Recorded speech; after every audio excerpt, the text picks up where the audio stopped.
To fix the error code 10 issue on a ring furnace, it's essential to understand what this code means. The error code 10 indicates a faulty flame sensor, which is usually caused by damage to the sensor or its associated wiring.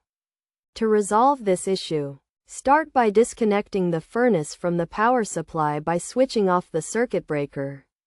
Next, locate the flame sensor in the burner flame and remove the screw that holds it in place using a screwdriver. Take out the sensor and inspect it to ensure it's intact. Clean the metal rod with steel wool until it's free of debris.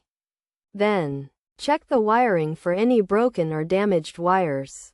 Once the sensor is clean and the wiring is intact, screw the sensor back into place and reconnect the furnace to the power source by turning on the circuit breaker. Switch on the furnace and test it to confirm if the issue is resolved.